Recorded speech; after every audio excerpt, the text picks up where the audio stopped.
Mazbou Q. Artist, producer, public educator, content creator. From 2021 to 2022, just crazy things kept happening. The US college tour. People that for the longest time have been heroes to me are now like, yo, they follow me. This is the momentum that people speak of when they're finally finding a sense of alignment. I'm still not 100% sure that this is the destination. What impact do you want to have on your listeners? Being able to just be you, and that not needs to feel okay to other people, that not need to be completely understood by other people. I used to have this craving to be understood by people. African immigrant in Aotearoa who loves hip hop, who also loves metal, who has all these different, cultural identities conflicting. Like, I can never be understood. Did you struggle with that? 100%. From as a young boy? When you're a kid and all you want to do is fit in and be accepted by somebody, that sucks. You just need to make music that is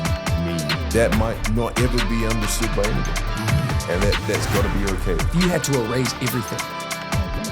The songs you've done, the knowledge you've shared, all the social posts. Yeah. You had 60 seconds left. What's the one final thought you'd want to leave with the world? Gosh. What a question, bro.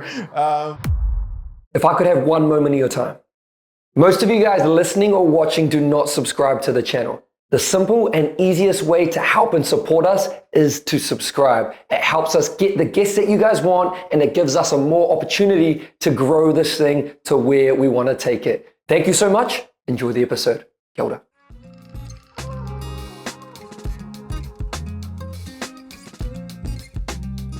Mazbou Q, welcome to the show, brother. Yeah, thanks for having me, bro. No, man.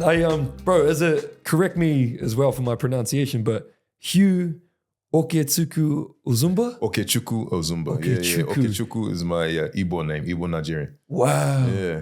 Oh, brother, how would you describe, I guess, who you are and what it is that you do? Yeah, so primarily artist, producer, public educator, content creator type thing is what I'm going with at the moment. It was initially artist, producer for the longest time, but I sort of slipped into this public educator thing in the last few years, really. There was a piece of content that blew up on TikTok where I was explaining my process of rapping on a certain track. I was talking about this idea of using a rap flow to lag behind the beat and create this kind of swag to it that a lot of like the 90s kind of boom bap rappers do.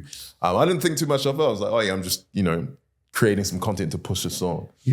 But that absolutely blew up, dude. Like, I went from 2,000 followers on TikTok to 60,000 in a week. Back in 2021, that was crazy. You know what I'm saying? That was like before like TikTok was massive with content creators. So it was a huge blow up for me. And then I found out there was a big hunger for creating this kind of content where I was explaining rap in an analytical and theoretical way. You know what I'm saying? So it was all, for me, it was all promoting my music, promoting my artistry, but it grew into its own thing. So people started calling me the rap scientist, and I'm like, well, I guess I'm a content creator now. And it opened some crazy doors that we'll talk about more. But yeah, it's definitely grown into something bigger than what it originally started out. Wow. Yeah. How do you sort of manage? Yeah, because as you say, you're an artist, you're a performer, a creator, and now you're also a teacher as well. Yeah, man. How do you manage both, bro? Man, I'm wearing a lot of hats, and it's good for me in the sense that like I'm ADHD, so I thrive off just having a lot of things to do. Just many things taking my attention and getting to inject some energy in creative ways in many different facets. But the other side of that coin is that things often, temporarily subside when others, take precedence. So it's hard in that sense. But it's been a really energizing challenge to try and unite all the different things that I'm doing, trying to make them all work with each other and amplify each other. So I'll give you a really good example. This whole rap scientist thing on TikTok that eventually migrated to Instagram, eventually evolved into the real world. And that all happened one day when a viral music theory page found my stuff on TikTok and posted it on Twitter. Wow. And a bunch of music professors found that post and they were like, hey man, like what this dude is doing is amazing, And I was chatting about that with my friend. And I was like, bro, I've got a bunch of music theory professors in the US who are interested in what I do. He was like, bro, you should go over there and just do a speaking tour. I was like, bro, I'm not like a professor. Like, I saw myself, I was just a content creator. You know what I'm saying? So I was like, nah. He's like, just put it out there. What's the worst that could happen? You know? So I like tweeted, I'm like, hey, yo, if I was in North America, any professors interested in me coming through? I didn't think anyone would reply. I had a slew of replies. There was this one professor, Olivia Lucas from Louisiana State University. She's like, yeah, come through. We'll sort some things out. We're in close connection with Southern University, also in Louisiana. You can come and speak at both. You know what I'm saying? So I'm like, oh, this is real. This is getting real, yeah. So yeah, I was like, okay, in the midst of planning that, I'm like, okay, I'm gonna do that. And then I had another connection that introduced me to a lecturer from Berklee College of Music, which is, every musician, knows exactly what that is. So, and they were like, yeah, come through, do that. I was like, I guess this is turning into a tour. Now, Berklee's in Massachusetts, right? So I was planning this tour. I was starting to announce, yeah, I'm going to be here. Someone from Harvard hit me up being like, hey, yo, I saw you're coming to Boston. You know what I'm saying? Come speak here. I was like, so all of a sudden I'm speaking at 4 universities, very prestigious music universities. I'm like, okay, this is no longer just Mazbou does something on TikTok. Content thing. Yeah. It's now like I'm doing something. So yeah, so the challenge was, okay, now I've got this thing that's adjacent to music, but it's not like bang on me performing my music. How do I, because I'm getting thousands of people like watching this music teaching stuff. How can I bring them along to the actual music? So that's been an energizing challenge. And one of the ways I've done that was over the last year, I've been putting these songs out monthly, essentially. And all these songs have like these scientific titles. Like you might have seen tracks in my discography like polymers or cryptography or physiology and all these kind of things. And I'm leaning into that idea of the rap scientist. And what those songs do is that they take a lot of the techniques I talk about on my channel and really like embellish them and make them, they situate them in the context of a song. So you can listen to them and be like, okay, that's how that technique works. But they're also quite complex and fun to sort of unpack. So then I can bring it to my channel and be like, hey, yo, watch how I do this kind of polyrhythm, this polymeter. If you want to hear more of that, go to my song, you know? So that's where the brands are starting to come together. Complementing each other, exactly, right? Yeah. Have you noticed though, as the teaching stuff has grown, have you noticed the producing stuff for your own, I guess, music has dropped? Absolutely. Like it's definitely not a one-to-one. You know, there are definitely quite a few people who follow me just for the teaching, but you do like even 10% of people coming across is huge. And I think just the elevation of brand in general is good. Like being legitimized by all these big institutions means that people have this thing, okay, if he puts all this energy and intelligence and creativity into this side of things and he's really established there, then if he's doing other things in music, he also must have that standard, you know? So when it's come to like producing, for example, getting the opportunity to do something like Beyond the Beat, where I'm producing for a bunch of artists, I am taking on a little bit of a mentoring role there in terms of like exploring how we can do some interesting vocal rhythms and stuff like that. And, they just lend to each other, legitimacy to each other. So, and then, for example, when I go on these college tours, they'll be like, as well as guest speaking, hey, we've got this concert going on, you should play. You know, at Berklee College, first time I went there, they were like, yeah, we're doing like a staff showcase. You should be on that. You know, we'll provide a band that can learn your music. And so I was like, damn, you know. Oh my God. So they definitely are leaking into each other, which is the plan. Yeah. If you had to choose one. Oh man. My heart says I will always be a creative, bro. So like the arc of my life is like, no matter how many different things I've been into, and because I've been into a lot of things, brother, even outside of music, I'm always coming back to creating music. Like there's something inside me that's like, okay, it's time to make something, you know? Wow. Even if the music doesn't hit as hard as, what artists would hope to be in the mainstream, it's like the most basic and fundamental expression of who I am is creating stuff. So I think I would, in order to be like genuine to myself, it would have to be that. But in terms of what the most prudential choice would be, like if I'm trying to really push my career forward, I know if I leaned a lot more and exclusively into the rap science thing, that would definitely go harder than it is. I mean, it's really going pretty hard, but there's room for it to grow even more. But there's something in me that's like, nah, I'm still an artist, I'm still a performer, I'm still creative. Yeah, bro. That's what it is at the depth of things. So yeah, because they do say, like if we're talking about the mission being this top thing, and then 4 pillars on how to get there. Sometimes having too many, I guess, alternatives to get to the mission can distract us from that thing. I even struggle with that too, And, but for you, I think it's kind of different because they do complement each other. They do complement each other, yeah. So one of the things I talk about when I'm like, because I do like a lot of just mentoring in general, and a lot of teaching in general. Especially around social media. And I talk about this idea of like building an effective social media and building like ways of communicating content that provide value to people who might not necessarily initially care who you are, So that might be like creating humor or general entertainment or education or, wowing people, something like that. Now, like it's tempting to be like, okay, I need to create a viral channel and then that will just make me big and then my music will get big. And I was like, that's a mistake. If you create if you create a brand and I know a lot of music creators now that are in that boat, like they've created this massive social channel around something that has nothing to do with their music. And then it's almost impossible to bring them across. Like if you've made an Instagram or a TikTok where you're doing skits and everything's real funny, and people love you for that. Okay, cool. But now how do you get them to convert them? Yeah. So I'm always saying, hey, look, build the value-driven content, but integrate it into your music from the start. Like make your music a part of it from the start. It can't be too long a bridge for people to cross to get to your music. Otherwise, it's gonna be tough. Yeah.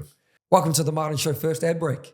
For anyone who is wanting to go on a new journey, learn a new skill, we have started our basic beginners boxing fundamentals course. For anyone, if it's your first time, if you're a seasoned member, this is the course for you in the boxing space or fitness space. Click the link below or go to onlineboxingtraining.com and I'll see you guys there. Let's get some mahi, eh? Was there a moment that sort of affirmed that you were on the right path? If you're talking about that mission going there, was there a moment that affirmed that you were, I'm meant to be here? I don't know if there was a singular moment, but I just remember, from 2021 to 2022, just crazy things kept happening. Like, the US college tour was one of the, the big ones. Just getting some like incredible like cosigns and follows and people interacting with my content. Like people that for the longest time have been heroes to me. Now like, they follow me or, something like that. And that's like, okay. This is the motion that a lot of people talk about. Like, understand it now. Like, this is the momentum that people speak of when they're finally finding a sense of alignment. So yeah, I'm getting to experience some of that now, which is crazy. But even still, I'm still not 100% sure that this is the destination. You know what I'm saying? I feel like this is a very important season, but I can kind of see where it's perhaps, I don't want to say ends, but maybe begins to evolve into something else. So one thing that I've learned is that like I had never predicted that I'd be doing this rap science stuff. That was never on the cards for me. It fell into, the plan. So I was able to sort of adapt and follow that. And so I'm trying to be careful to always remain in that kind of mindset now that there might be, I need to be open to where things are going to evolve to or where I can potentially pivot to next, So I think it's not quite, I feel like there's something else. It's leading to something else. I'm not sure what that is. And even when I get to that something else, it might lead to something else further, Wow. Yeah. How do you think you manage dealing with the unknown and uncertainty, like not knowing? Yeah. How do you think you manage that? Because there are so many people that love it, so many people that struggle with it. Yeah. I think one of the biggest things is like just being super aware of what you're actually pursuing in terms of like I think of it in terms of what's the lifestyle I want to live. Like a lot of people say, they categorize their goals as like, okay, I want to get this thing. Like I want a Grammy, or I want to win this award, or I want to, get this much money or whatever.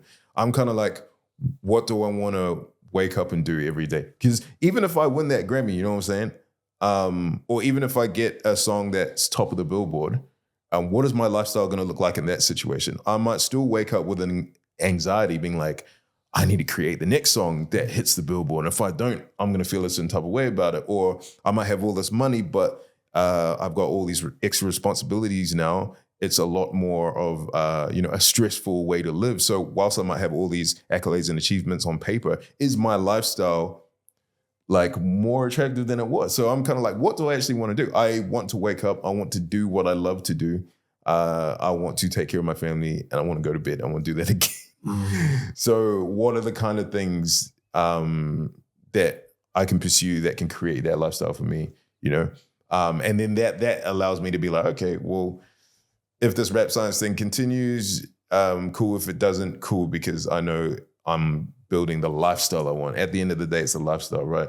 When did you come to that realization, though? Have you always possessed that mindset?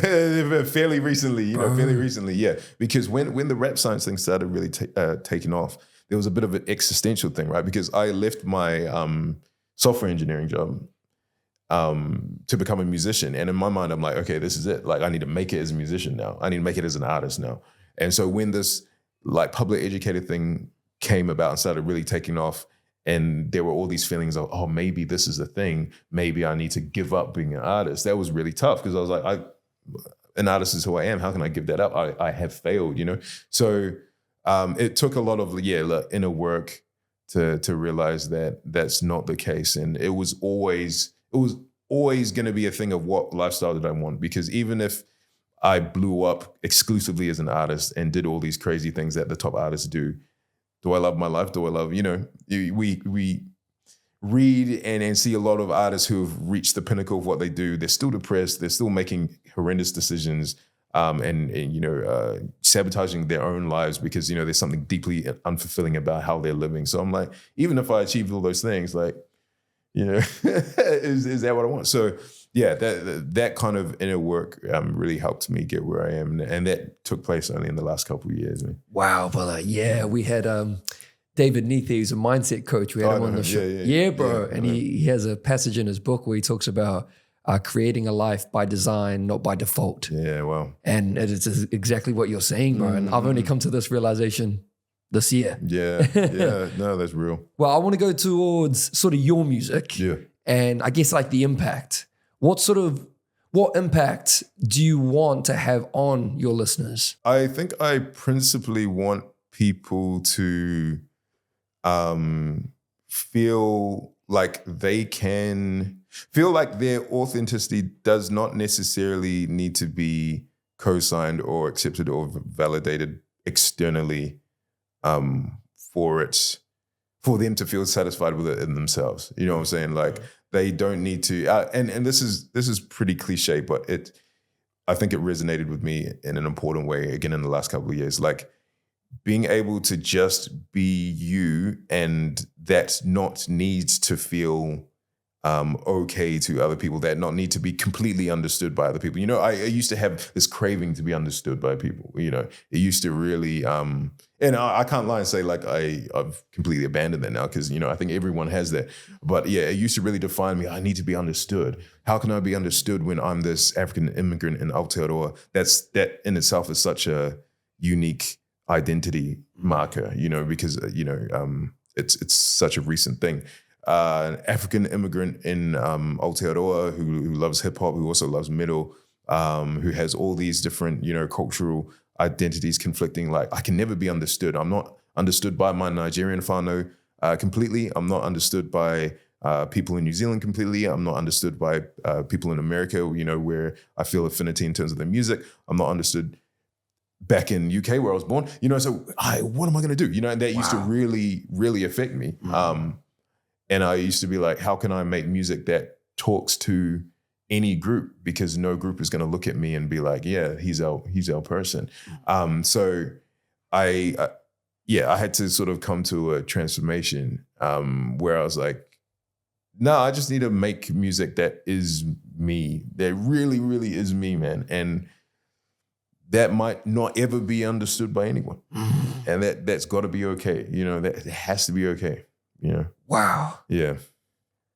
Yeah, bro. I want to tap into that more. How, because there's so many people that don't feel, I get it from a Māori side, they don't feel Māori enough. Yeah.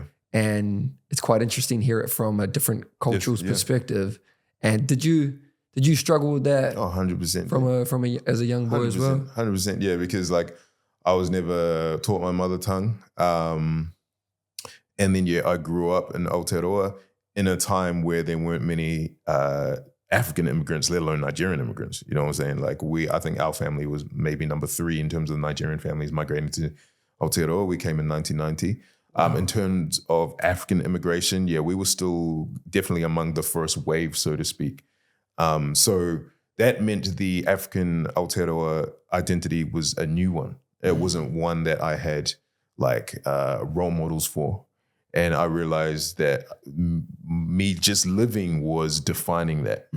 But that's awesome, like from a very grown and mature standpoint. But when you're a kid and all you want to do is fit in and be accepted by somebody, that sucks, dude. Wow. You know what I'm saying? Because you go to school and everyone, like, no one really knows what an African is. You know what I'm saying? All you know is that you kind of look like the rappers on TV. That's cool. But you also look like the World Vision kids that no one wants, you know, no one wants to look like, I don't know, you know, as bad as that sounds. And then at the same time, like, in terms of my Nigerian community, yeah, I can't speak the language. I didn't grow up there. So for a lot of the sort of newer migrants, there's this, this sense that I don't really, you know, understand them. They don't really understand me. Yeah, exactly. So, and even like as recently as 2018, going back, because I did like a UK tour there, and I was like, okay, I'm going back there. This is where I was born. Maybe I'll feel more of a sense of home there. In some senses I did, but in many senses I didn't. You know, one of my songs, I'm like, in London, I fit in until they listen to my lingo. Because like I can walk around in London and people are like, oh yeah, he's one of us. As soon as I start talking, oh no, he's from New Zealand. You know? But when in New Zealand, people are like, yeah, where are you from? I'm like, oh, I'm a New Zealander. Yeah, but where are you really from? You know? Yeah. Or go back to Nigeria. Hey, I'm Nigerian. Yeah, but you're white. You know? So it's definitely experienced. That idea of just not being enough. Yeah, for anyone. Yeah. Yeah, bro. And you're big on identity too. Wow. And identity is so, I guess, important in all facets for everyone. Yeah, man. How has your Nigerian heritage and New Zealand upbringing sort of shaped your artistic identity? Yeah, in a big way. So when I started doing my own music, a big theme for me was like reconciling my identity and being okay with my Africanness, and understanding a lot of the like social politics around being an African New Zealander and blackness and race and stuff like that. One of the big voices for me was an African legend called Fela Kuti. He's kind of like, you can think of him as like Africa's Bob Marley in a way. Like his music was very politically driven and very, like foundational to a lot of the kind of a lot of the modern like African genres that you hear now on radio, like the Afrobeats and the kind of like it all evolves from like, or mostly evolves from this genre that Fela sort of pioneered, if you will, called Afrobeat, as opposed to Afrobeats. Gotcha. Afrobeats or Afrofunk is probably, and that's kind of like an amalgamation of a lot of the like funk music of America from the 60s and 70s, combined with some of the jazz, and then the high life music of West Africa and a bunch of other things. But yeah, Fela sort of took all these really cool like Western and African elements, put them together, then really created this powerful protest music out of it. And that music was the kind of music that was played in my household, played at Nigerian parties. So I kind of leaned into that and I was like, okay, I like this sound. It feels like home for me, you know? And so where it marries up with like the New Zealand upbringing, obviously being a child of the West, you listen to popular Western music, and, you know, as a person of color, as a black person, you know, naturally usually gravitate towards genres like hip hop. So there was that was there for me as well. But also because like I grew up in a predominantly white, city and surrounding and the school, like rock and metal and punk music was huge for me as well in high school. That was probably like my first love in I played drums and stuff. So I had all these very, I'd say vastly different, but influences that integrated in an interesting way. And then, I put them together in my own music. So like, my music sonically, like literally reflects that identity, that really, so when people hear my music, they're like, it's weird. I get it. I don't know why it sounds natural. It does, but at the same time, it sounds like nothing I've heard before. And I'm like, that's because my identity is that. It is similar to things that you've seen and heard of before, but it's fundamentally different, It is me. That's crazy, bro. I even think about, I guess, because you're someone that challenges cultural norms in a commercial industry. What are sort of like some current issues or causes that you feel maybe not obligated, but called to speak on now through your music? Man, there's so many things. Obviously, like the current genocide in Palestine is a big one for me. The genocide and the conflict happening in Sudan and Congo is big. But also, like, more broadly speaking, I think just the concept of blackness and the African diaspora and how blackness is expressed in different like contexts. For example, like what does it mean to be a black New Zealander or a black person of Aotearoa? What does it mean to be what does it look like and how does it compare to being a black Australian or a black American or black British or a continental? How do we relate to each other? Where are the crossover points? Where are the differences? How can we exchange culture responsibly and genuinely? How do we draw boundaries? And also, what does it look like to beyond Afro blackness? Like, what does it look like to integrate with brown communities? What does it look like to integrate with Asian communities? How do we, as people of color, exchange, love and appreciate each other's culture and norms and ways of expressing, but also draw boundaries and be like, you know what, maybe with these kind of things, they're not shared, or, maybe we appreciate them from a distance versus taking them on. Those are really interesting conversations, worthwhile conversations, but tense conversations. Very tense. But yeah, it's as someone who is a crazy intersection of so many cultures in Aotearoa, it naturally comes out for me to speak about those things. Yeah, bro, because even at the event the other day, the African event in town, there was Asians there. Yeah. There was, Pākehā people there. Yeah. And it was actually a beautiful thing to see. Absolutely. Yeah. I guess, like, how do we make those conversations sort of become maybe not normal, but less tense and less, scary to have those hard, difficult conversations? Yeah, man. Honestly, I think it's, at the end of the day, it's a function of time. Like I said, like the African community in Aotearoa is very young, bro. Like really, we only started trickling in from the 60s.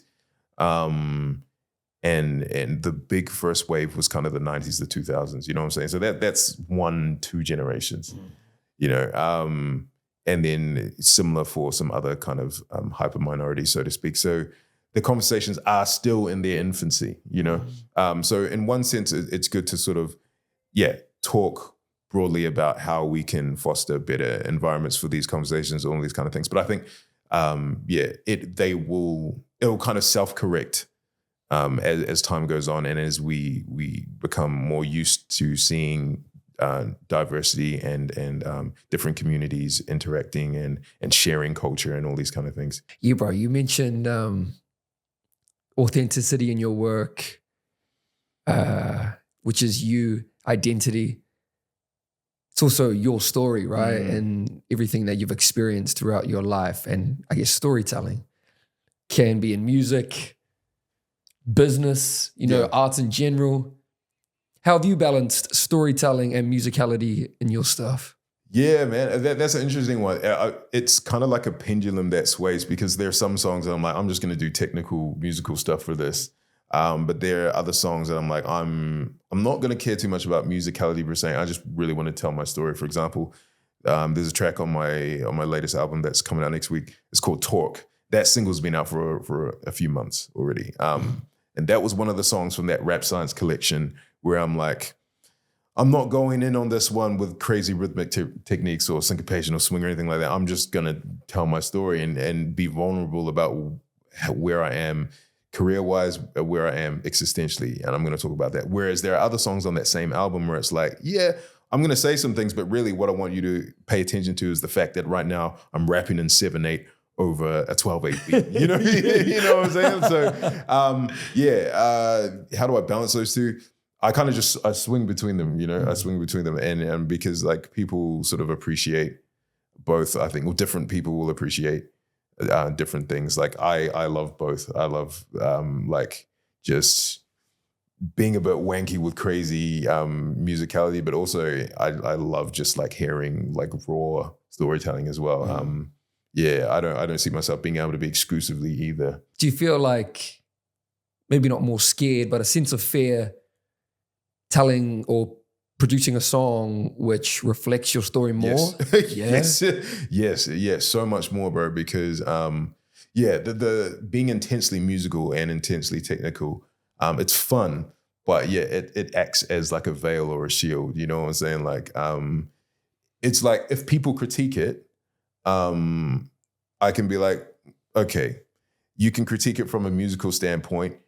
In all likelihood, you don't know what you're talking about because you know I do, and I'm co-signed by a lot of really talented musicians who know what they're talking about as well. So I'm not afraid if you critique that music on the basis of musicality. If you say you don't relate to it, oh well, it's not designed for you. Whereas when I'm telling my story, that's scary because if you're critiquing that, then you're critiquing something deeper than my musical ability. You know, you're starting to critique my identity, or or you know, when you're starting to really make vulnerable songs, you're expressing thoughts that you are like, maybe I shouldn't be thinking this. Like, what if, you know, what if this upsets some people, or especially if it upsets some people that matter to you, you know? So yeah, that's definitely a much scarier thing to do. Like I said, that song Talk was I almost didn't release it. I shared it to a few people. I'm like, do you think I should release this? And like, dude, yeah, we need this from you. You know, we've heard a lot of your technical stuff and it's great, but we need something that's very, very you. So I'm like, all right, let me try. I don't think it's going to do well, but let me try it. And then yeah, did quite well. So yeah. Bro, there are so many creators out there. Even someone like, I don't know if you're familiar with Joe Damon, a comedian. Yes, Fijian Maori fella, and he, you know, been a successful comedian for years. Yeah. But they didn't know anything to do with where he's from, who he is, all that sort of stuff until this year. And there are so many other creators that are in similar boats. Yeah. Bro, if you had any advice to a younger version of yourself when starting out, particularly, you know, guys that are starting out on their music journey, what would you say, bro? Yeah, I'd say do a lot of the inner work consciously to learn more about yourself. And yeah, think it's really cliche, but I understand why it's cliche now. Like think less about fitting in and think less about emulating different styles. I mean, there is some benefit to emulating styles, emulating what you see, because like there's a reason why those things work. So if you pick up elements from a bunch of different, you know, places that, you know, work, you'll probably create something that, you know, essentially has to work on some level. But like the earlier you can start carving out your own path, do that. Like, and just be intentional about it. So like people, I feel like me and a lot of people like stumble upon their own path eventually, you know, which is great. But if you can be intentional about it, that is more powerful. And just be aware that the traction that you will get when you are intentional about carving your own path out is a lot less than what someone might get when they're just being an effective emulator initially. You know, the initial traction will be slow, and it's a hard road. I mean, just think about the metaphor: carving out your path versus walking a path that's already been carved. Wow. What's going to be a faster path? You know what I'm saying? Person that's going to walk down a already beaten path is going to run a lot faster than someone who has to hack a lot of bush away. But ultimately, yeah, carving out your own path is going to be better. You know, so I wish, yeah. I mean, when you're a young person, all you want to do is fit in, right? If you're able to sort of work, essentially just get over that, you know, and be diligent about doing your own thing early. Yeah, I'd say do that, and don't worry about what they say. Be true to yourself. Be genuine with what you're doing, and they'll come around, dude. They'll come around. They'll come around eventually. But yeah. Carving your own path. I love that, brother.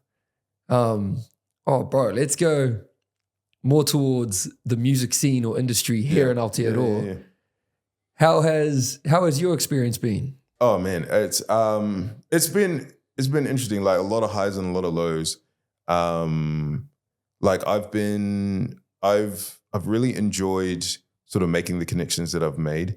And I guess some of the experiences have been interesting, like challenges as like an African immigrant, which I call it like a super minority, because we have ethnic minorities here, like the major ethnic minorities, like the brown communities, but then like the black community is like the super minority. We're a minority of minority, and trying to sort of get your head above the water, or in such a situation, it can be exceptionally challenging, and it can be also, I guess, more emotionally taxing when you realize that you're essentially trying to ask for a seat at the table of music that belongs to you culturally. Like that's a really tense thing to navigate. Like, why am I hearing like hip hop, reggae, Afrobeat, all these other black styles of music being performed, owned, and gatekept by communities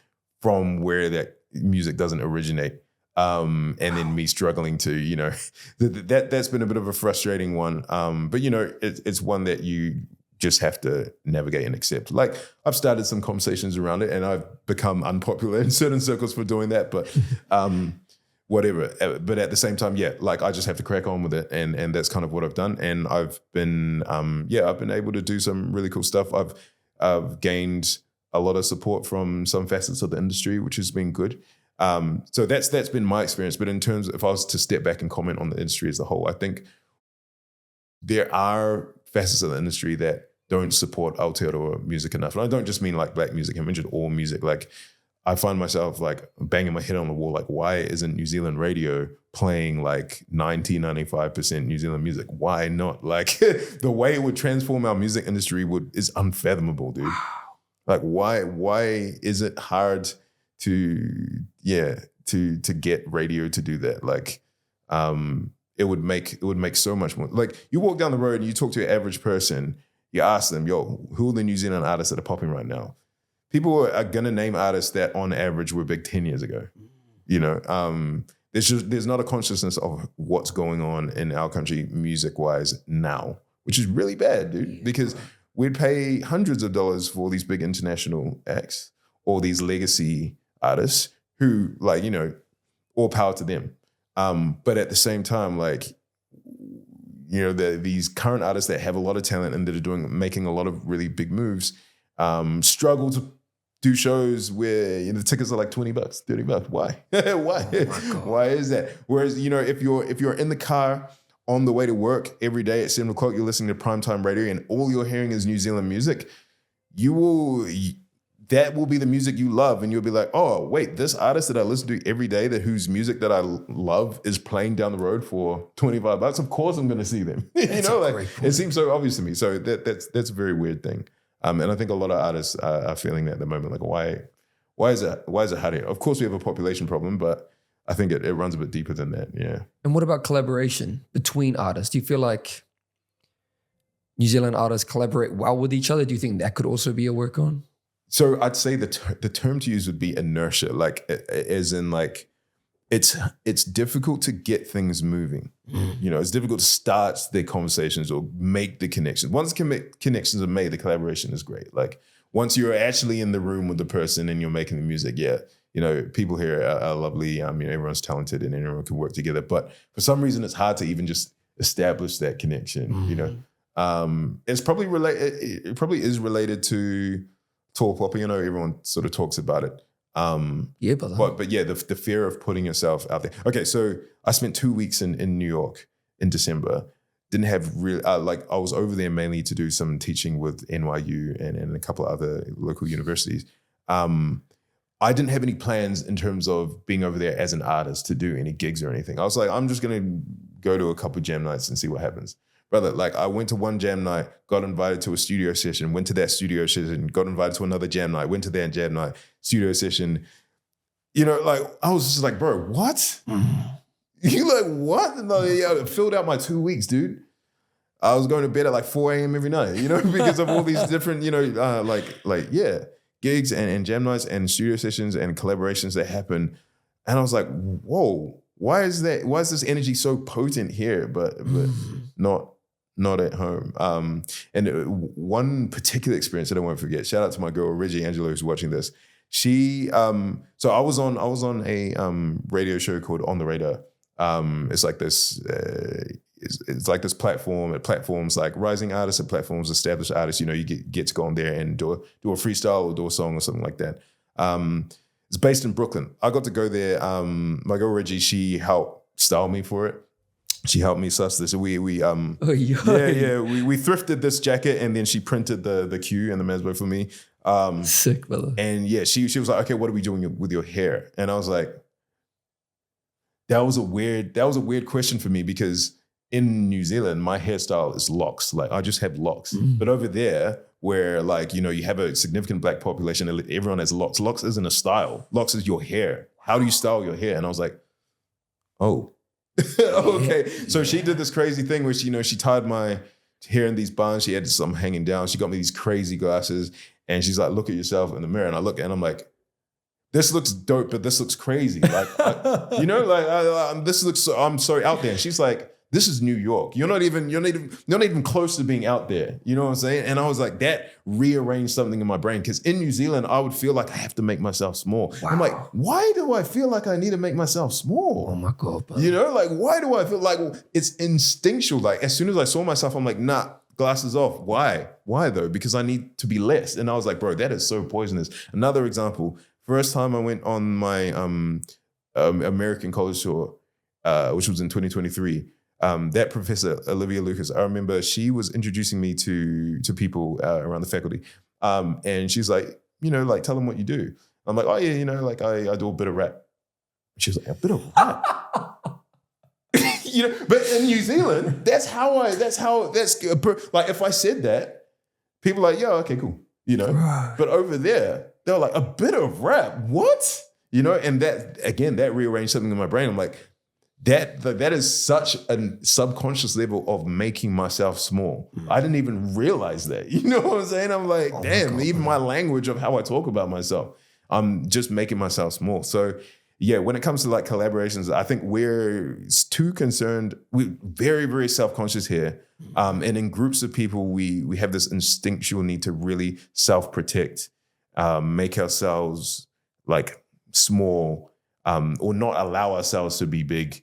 And not allow ourselves to have this energy that, you know, allows for collaboration. Because at the end of the day, collaboration is very vulnerable, bro. Like putting your ideas out there, making them available to be shot down is scary. Yeah, and it hurts when it is shot down. So it makes sense that if you've grown up in a culture of make yourself small, humble yourself, like don't be the puppy that sticks out. Yeah, collaboration is going to be a hard thing. But if you grow up in a culture where it's normal to just, you know, be out there, then it will happen a lot more readily, bro. Bro, and the Americans are different that way. You ask them, what's your opinion on this?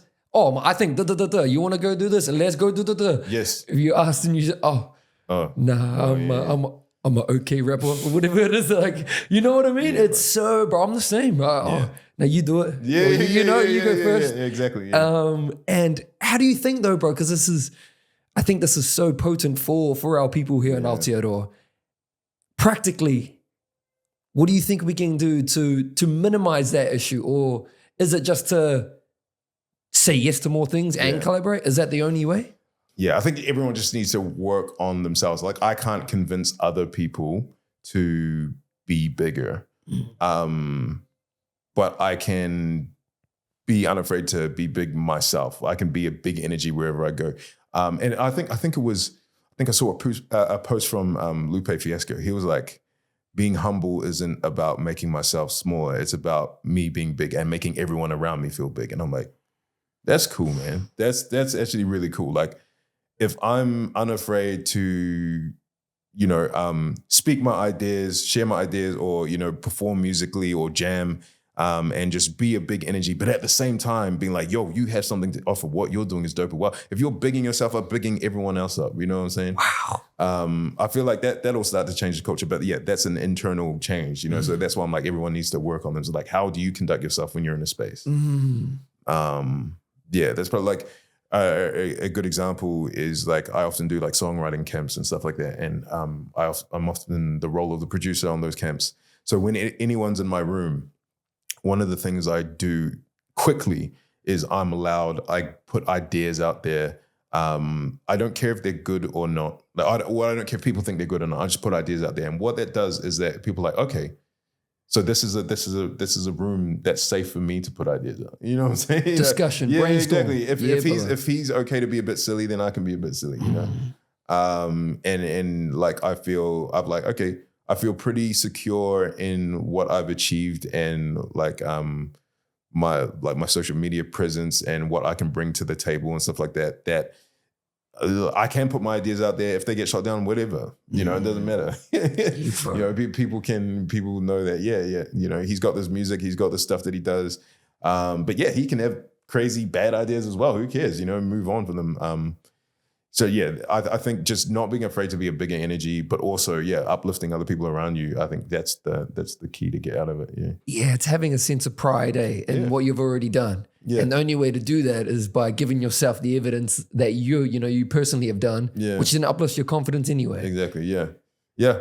And then like making other people, like I love giving compliments. I love energizing people when they're, if I'm working with someone musically and I can tell they're a little bit unsure about their musical idea, like their vocal line or their lyric or something like that, I'm like, yeah, bro, like just sing it. And they sing it. I'm like, bro, that's sick. And if it's something that we can change and work on, let's work on that together, And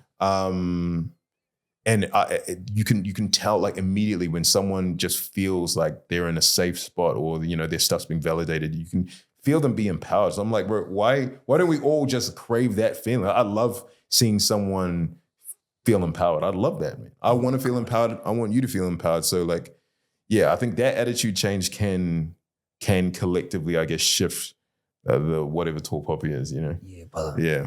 What about you, bro? Where do you go to for inspiration now? I don't even really know. Like, and you mean like a physical place or something? Yeah, bro. Just in general, like. Yeah. Could be anything. People, could be places specifically.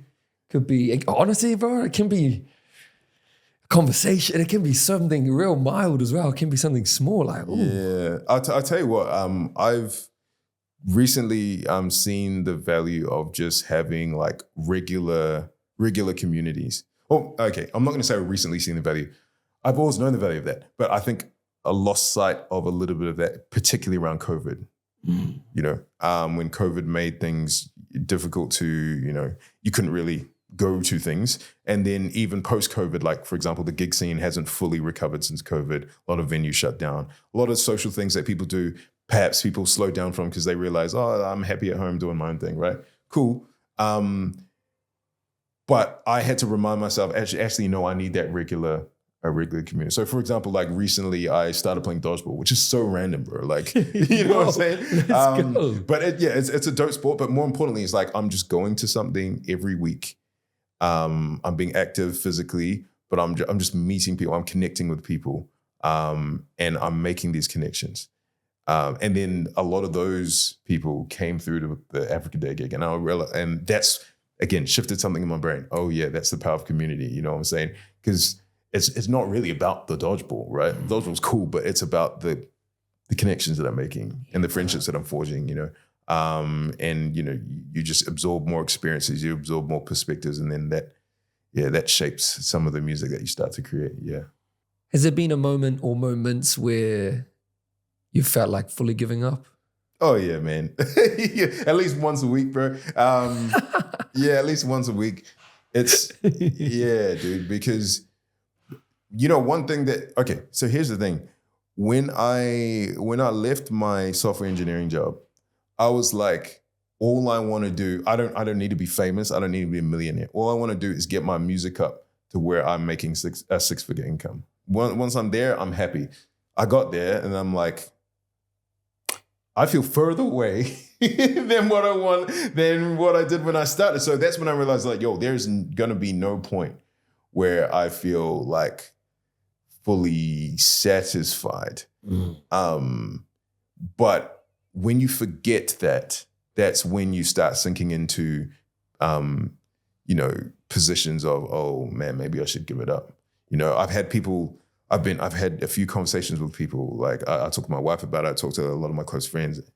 I'm like, man, I feel like giving it. And they're like, why? And I'm like, well, because I know my Spotify numbers aren't here. My gig numbers aren't here. And they're like, are you making a living off what you're doing? I'm like, yeah. They're like, are you doing what you love? I'm like, yeah. They're like, so why are you giving up? And I'm like, I'm like, yeah, wow. Like, true, right? True. Like, and this comes back to that conversation, like, what lifestyle am I wanting to create?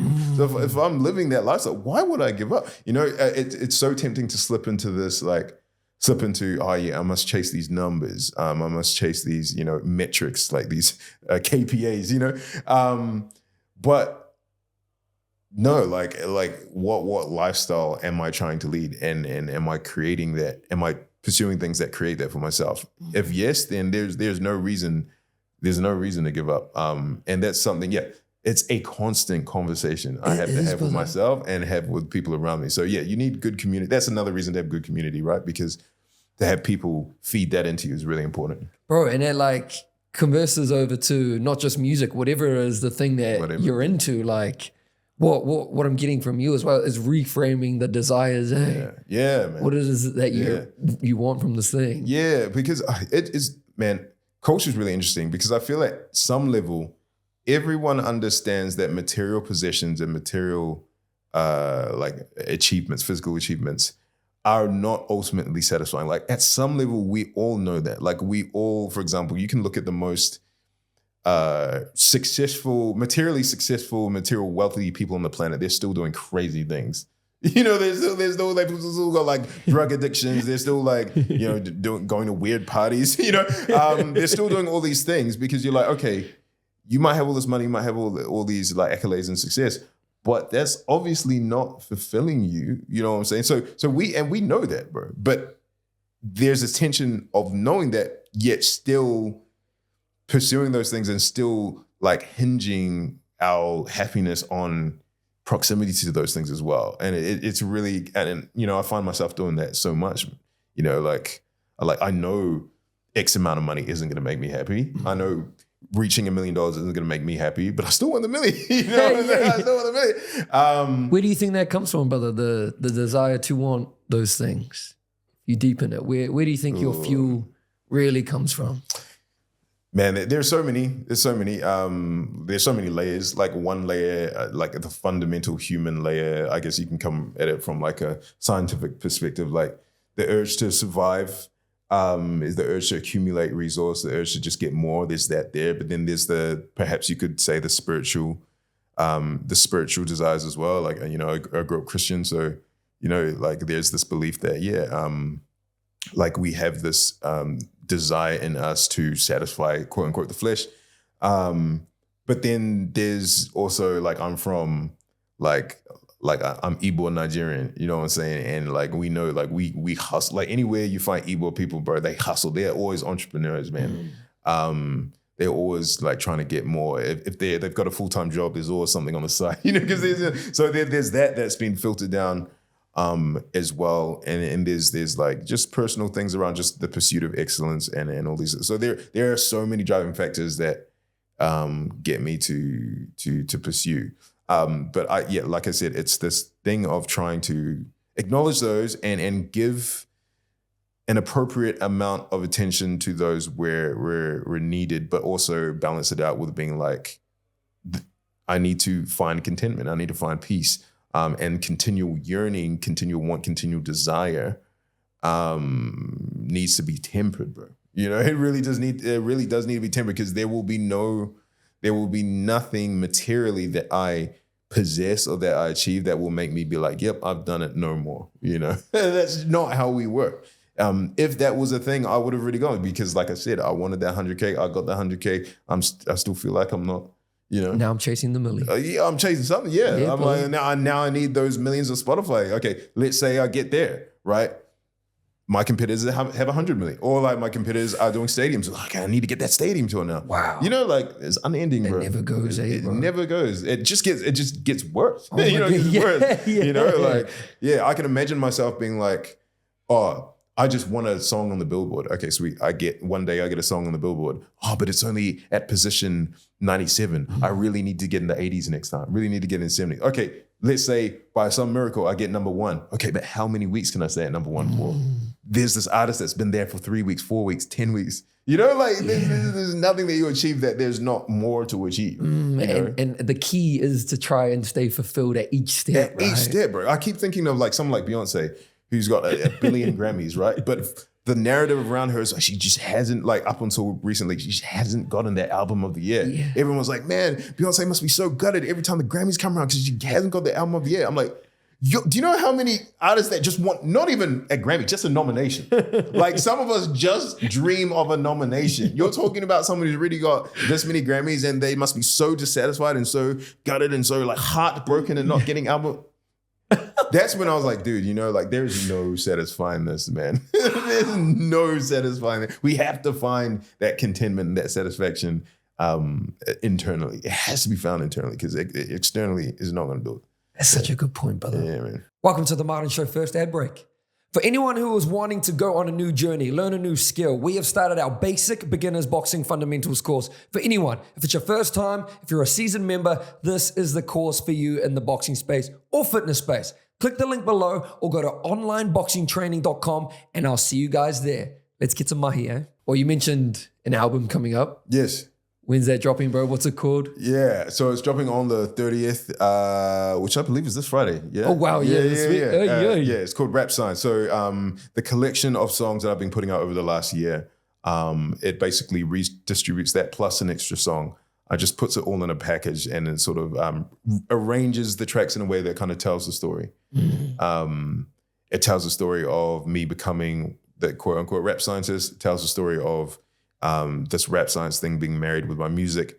It tells some stories about me being vulnerable about my, career, questioning, like, wrestling with thoughts of giving up.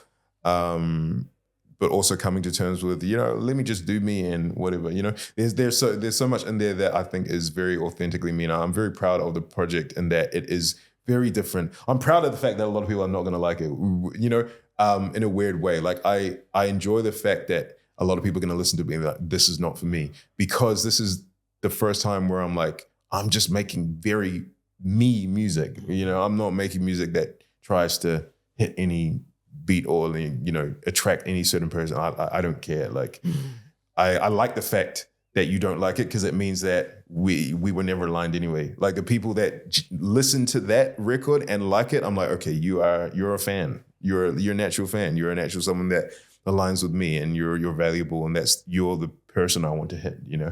I think one of the most powerful lessons I learned was like, you shouldn't be trying to make music for everyone. You shouldn't be trying to reach everyone. A lot of people are like, who do you make music for? Oh, I make music for everybody. No, you should be making music for, as the smallest group possible, which is you.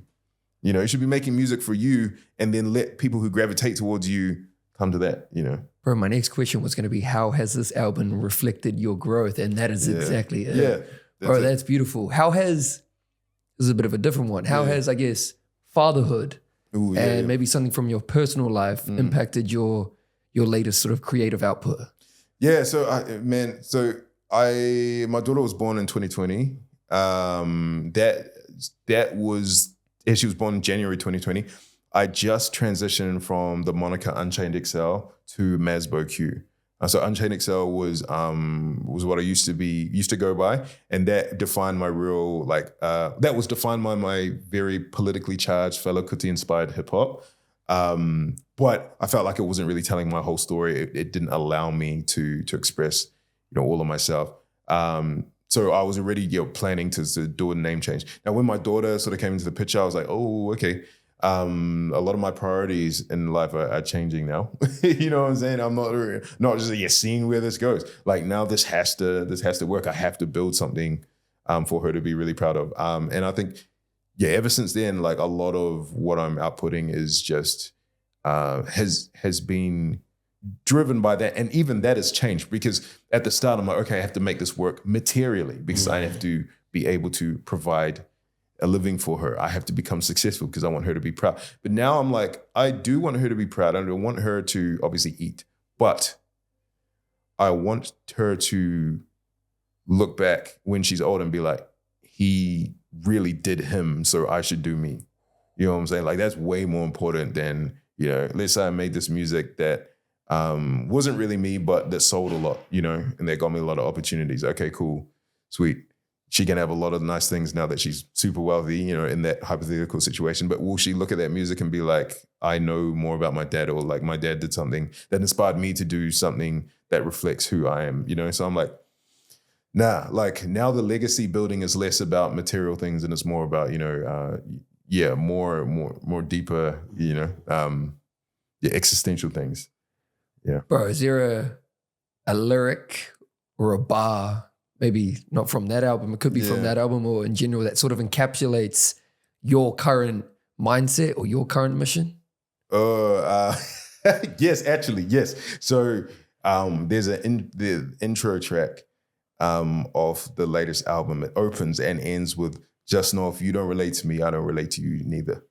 And it's interesting because it feels like quite a, like if I'm opening an album with that lyric, it's like, why are you listening to this? I don't care about you. But what it is saying is like I just said, I like if you don't like this music because it means we're not aligned. And now we know that, right?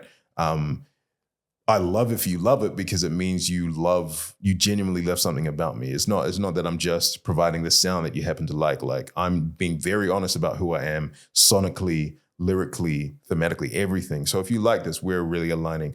If you don't, whatever. And I expect a lot of people not to, because my identity is very complex, because it's very unique, because it's very me. So yeah. For all the people that say, yeah, his music's all right, but I don't relate to it. Oh, cool. I don't relate to you either, bro. Like, of course we don't relate, because are you, have you experienced the things I've experienced? Do you wrestle with the kind of cultural overlaps and identity problems that I have? If not, then yeah, you don't relate to me, I don't relate to you. So I'm making art out of that now. I'm like, I'm making me, man. So yeah. Bro, there's a common theme in this conversation about that. And it goes back to the start of being able to be misunderstood, right? Yes. Yeah, bro. That's a beautiful way of putting it. So one of my biggest vices and now if we take a step out of music, right? When it comes to stuff like conversation. So like I'm heavily interested in like political discourse, philosophical discourse, spiritual discourse. So that lends itself to having a lot of like debates, a lot of exchanges, arguments, if you want to call it that. One of the biggest things that's always for me is like, I don't care if you agree with me. I just need you to understand me. I just need you to understand my position. And for the longest time, I've always thought that's reasonable. Like we just need to come to a place of understanding. But then when I unpacked it, I'm like, yo, why do I crave this understanding? Why am I so upset when people don't understand me? Why? Because they think X, Y, Z about me, or if they don't understand me, I cannot be accepted by them, or I'm the villain in their mind, or whatever. It's a very like validation seeking thing. Like my sense of self comes externally, because you must understand me for me to feel okay in myself. So I was like, yo, actually that being understood in like that kind of context is really part of an underlying thing which shows itself. It used to show itself in the musical context where I'm like, I need people to, I need to make music that people like. I need to make music that people understand. Mm-hmm. So me drawing away from being understood is a perfect way to put it. It's very challenging though, because like everyone wants to be understood. Who wants to be misunderstood? I'm so interested in this topic. Bro. Who wants to be misunderstood? Yeah, exactly. The ability to be misunderstood though is a superpower. It is a super, bro. When you do not care if people understand you, dude, like literally, like you cannot be harmed. Like it's something I definitely seek, man. And being able to balance that with, of course, you still want to be a genuine person. Absolutely. You still want to be like sensitive to people's, you still want to be sensitive to certain issues. You still want to make sure you're a caring person, a good person. You strive for justice and all these kind of things. But at the same time, like when it comes to standing for something you really believe in, and knowing that when you articulate that might be perceived a certain way and you might be called certain things, and them calling you those things as a reflection of the fact that perhaps they don't understand the nuances of your thought process that got you there. Being okay with being misunderstood is, like you say, a superpower. Like, okay, look, you call me a this, you call me a that, you call me, I'm this in your mind. Yeah. That's right. And it's a common issue in today's age is, the opinions of others. Of course. Things like that. Bro, I got some fire-off questions dedicated for you. Yeah. One artist you'd love to collab with, dead or alive? Oh, okay. So there's an artist. He's a man. This is gonna upset all my Nigerian people, but he's a Ghanaian rapper. So Nigerian Ghana is like New Zealand, Australia, US, Canada, like rivals, but So, but he's a Ghanaian rapper. I've just loved his stuff because he's been such a really important integration of like real Africana music, but like hip hop as well. Since I started doing this, his name's Manifest, M.Manifest. We follow each other on Instagram, which is cool. And we've exchanged a couple of words, but yeah, I'd love to get in the studio with him. His music's inspired me quite a lot. Such an in terms of lyrics, like he's my favorite lyricist. There's something about how he just puts every line, and it's not necessarily the most complex thing, but every line just has a punch to it. And I've really admired that. So yeah, I'd love to be able to collaborate with him.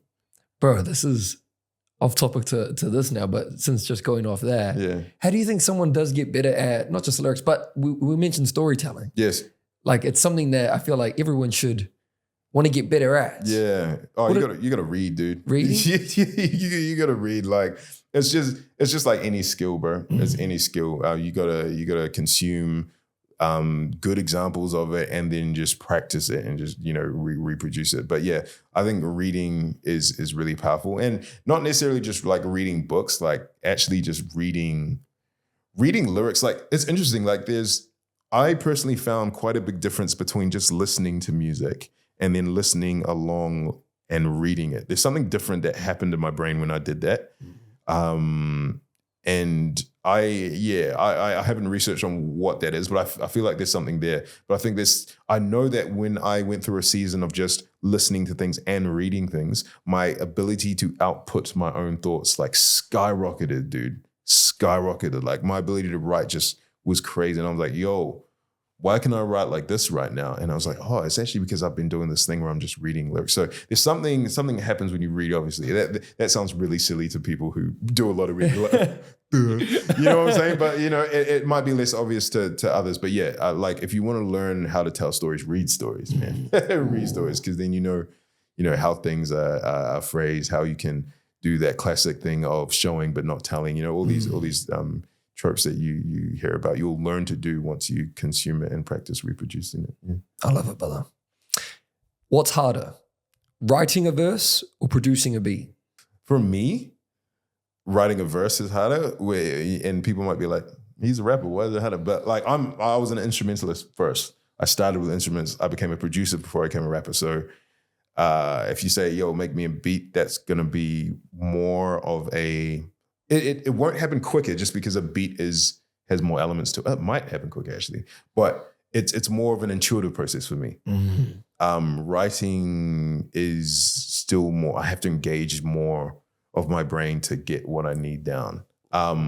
But that's in terms of objectively, it's too difficult to answer. I think it comes down to the person, man. There are some people that I was just chatting with my friend Nardine earlier. She's a really talented producer in the UK.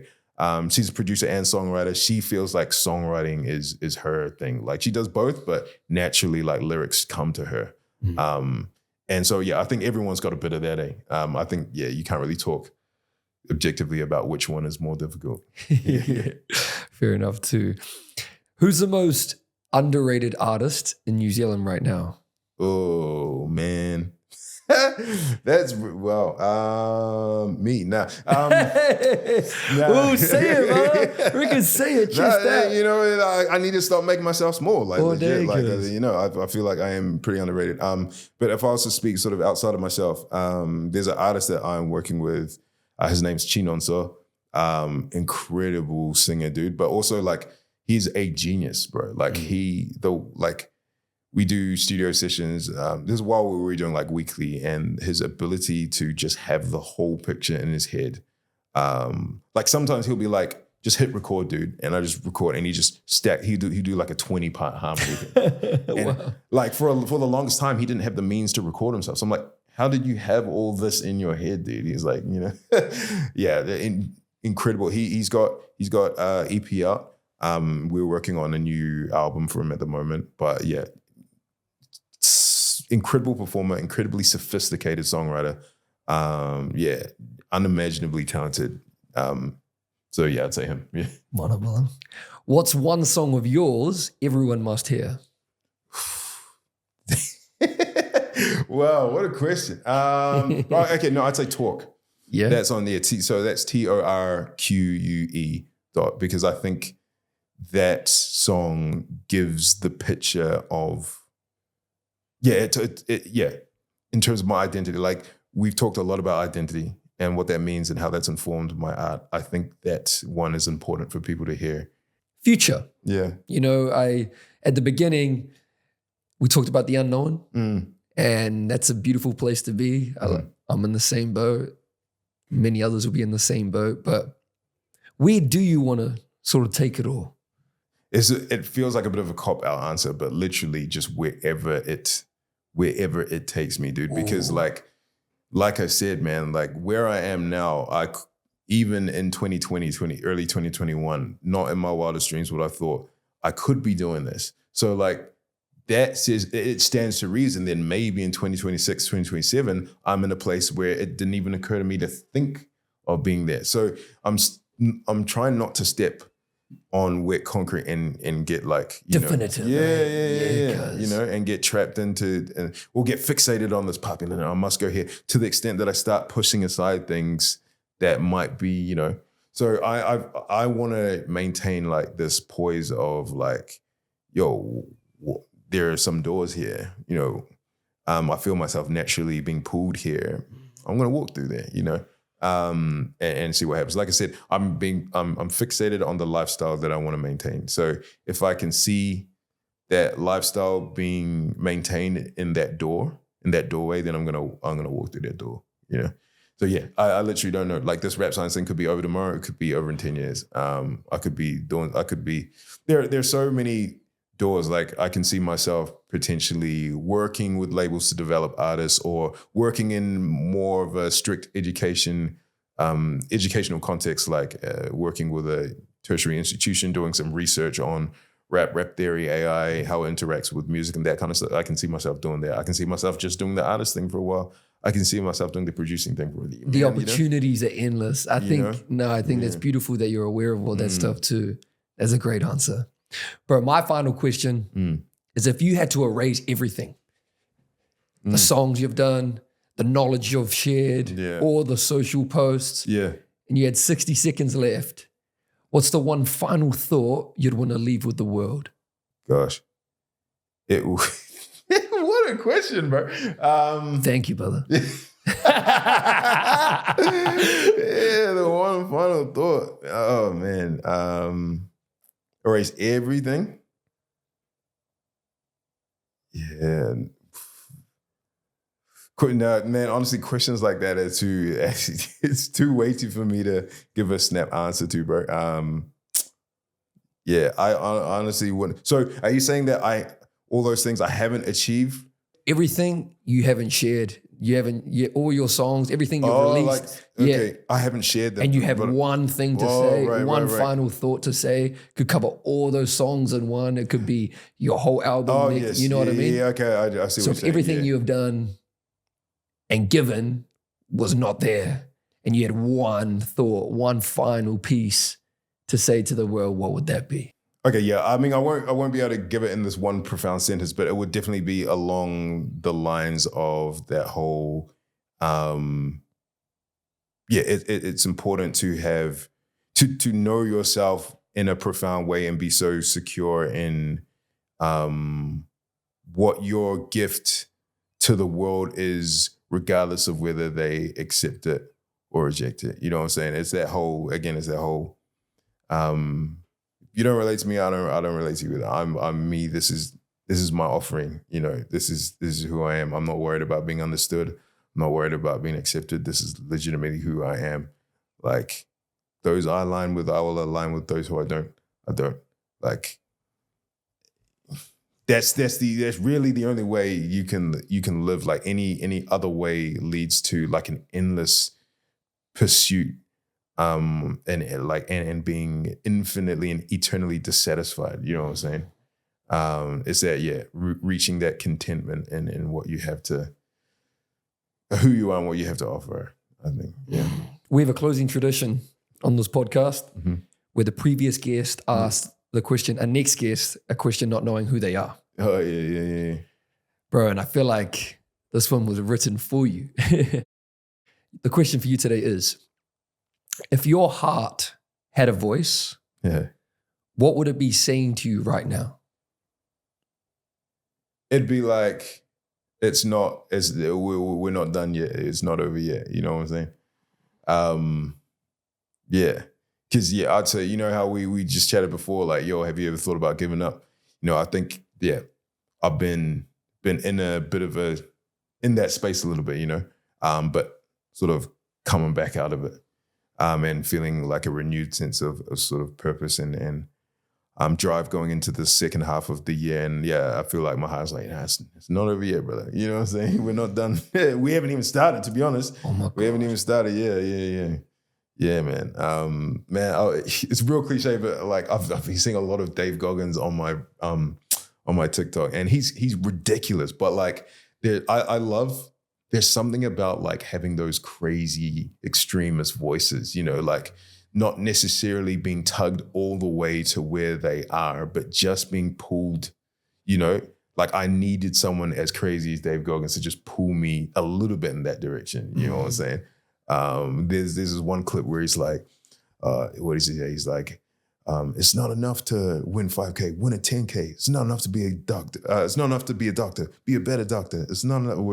There was another one. He's like, oh, it's not enough to lose 50 pounds. Go out there, do something with it. And I was like, man, he's crazy, dude. Like he's crazy. He's obviously very polarizing, and a lot of people don't like what he does. But like just that relentless pursuit of like never, like always being like, I need to be better. Like that was enough to just tug me a little bit and be like, nah, I'm not done yet. You know, I'm not done yet. Yeah. So I think that's what my heart's saying in the moment.